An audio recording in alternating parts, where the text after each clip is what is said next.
وہ کہتے ہیں میں نے دعا مانگنے کا سلیقہ اپنی بیوی سے سیکھا ہے۔ حضرت وہ کس طرح؟ فرمانے لگے میری بیوی نے نا مجھے کوئی کام بتایا، کچھ پیسوں کی ضرورت کے لیے کہا، تو میں نے اسے کہا کہ بھئی ابھی میرے پاس نہیں ہے، کچھ دنوں میں آتے ہیں تو میں دے دوں گا۔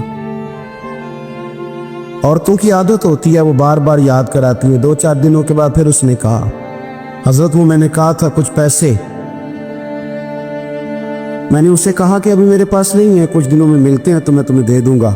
اس نے کچھ دنوں کے بعد پھر کہا حضور وہ میں نے کچھ پیسے کہے تھے۔ فرماتے میں نے ڈانٹ دیا، میں نے کہا کہ کیا تو روز مجھے شرمندہ کرتی ہے، کہا نا میرے پاس نہیں ہوں گے تو دے دوں گا، تو روز یاد کراتی ہے۔ فرماتے اس نے پہلے تو میری ڈانٹ کو سہا، پھر میرے سخت جملوں نے اس کی آنکھوں میں آنسو پیدا کر دی، پھر اس نے اپنے آنچل میں اپنے اس دکھ کو سمیٹا، اور پھر اس نے ایک جملہ کہا تو میں رو پڑا، اور مجھے اپنے رب سے مانگنے کا طریقہ آ گیا۔ مجھے کہنے لگی حضرت جی آپ نے ڈانٹ دیا، میں نے سہ لیا، پر آپ ہی میرے شوہر ہیں، بتائیں نا آپ سے نہ کہوں تو میں کس سے جا کے کہوں؟ فرماتے میں رو پڑا، اور میں کھل کے رویا، اور میں تڑپ کے رویا، اور پھر میری سسکیاں بند گئیں۔ تو مجھے کہنے لگی آپ کو کیا ہوا؟ میں نے کہا مجھے بھی دعا مانگنی آ گئی ہے۔ جب میں اسے کہوں گا نا اللہ تو ہی میرا رب ہے، میں تجھ سے نہ کہوں تو میں کس سے جا کے کہوں؟ میں کیوں کسی بندے سے سوال کروں؟ میں کیوں کسی دنیا دار سے کہوں؟ میں تیرے بندوں کا نیک بندوں کا وسیلہ لے کے، تیرے محبوب کی غلامی لے کے تیری بارگاہ میں آئے، تجھ سے نہ مانگوں تو کس سے مانگوں؟ سمجھ آ گئی ہے؟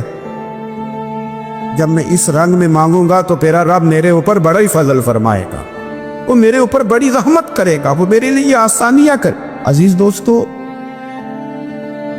ہم اس طرح کرنے لگ گئے ہیں کہ ہم نے نا اپنے تعلقات پر اعتماد کرنا شروع کر دیا ہے۔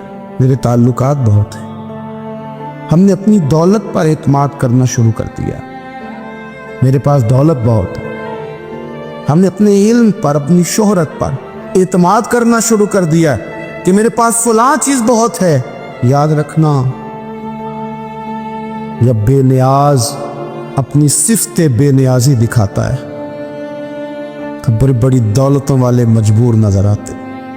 بھائیو جب انسان کا رشتہ اپنے مالک کے ساتھ ہوتا ہے پھر تو غم بھی کچھ نہیں کہتے، پریشانیاں بھی کچھ نہیں کہتی، پھر تو زندگی صبر والی، پھر تو زندگی توکل والی، پھر تو زندگی بھروسے والی، پھر انسان اپنے آپ کو رسوا نہیں کرتا، دنیا داروں سے امیدیں اس کی ختم ہو جاتی، امیدیں اللہ رسول سے لگا لیتا ہے، مضبوط ہو جاتا ہے، مضبوط، طاقتور ہو جاتا ہے، خوددار ہو جاتا ہے، باوقار باعزت ہو جاتا ہے۔ حضرت بہلول دانا رحمت اللہ علیہ بیٹھے تھے تو ہارون رشید حج کر کے آ رہا تھا، تو رستے میں حضرت شیخ سے ملاقات ہو گئی، تو السلام علیکم کے بعد کہنے لگا حضور کوئی حکم ہو تو بتائیے گا۔ تو حضرت بہلول دانا فرمانے لگے تیرا رب کون ہے؟ اس نے کہا اللہ۔ تو فرمایا میرا کون ہے؟ کہا اللہ۔ فرمانے لگے تو بڑا ہی بیوقوف ہے، کیا تو یہ سمجھتا ہے کہ رب ہارون رشید کو تو دیکھ اور بہلول دانا کو بھول جائے گا؟ تیرا بھی وہی رب ہے، میرا بھی وہی رب ہے، اس نے اگر تجھے دے کے آزمایا ہے تو ہو سکتا ہے مجھے نہ دے کے آزما رہا ہو۔ جب اس کی حکمت کے تقاضے ہوں گے تو عطا کرے گا اور دے گا، تو جا اپنا کام کر۔ بھائی اپنی روحانی زندگی، اپنی عبادات، اپنے وظائف، اپنے روزمرہ کے معاملات، اپنی دعائیں، اپنا استغفار، دیکھو کوئی مشکل کام تو نہیں 2 رکوع ہے سورہ واقعہ کے اگر رات کو پڑھ لی جائے۔ میں کس طرح یہ بات بیان کروں کہ تعویذ بانٹنا آسان ہے اور وظیفہ بتانا مشکل ہے؟ سارا دن تعویذ بانٹیں تو لوگ لینے کو تیار ہیں، اور اگر آپ وظیفہ بتائیں تو کہتے ہیں تو مشکل کام۔ او خدا کے بندے، اگر آپ کا تعلق قرآن پاک کے ساتھ مضبوط ہو، قرآن پاک کے ساتھ اگر آپ کا رشتہ ہو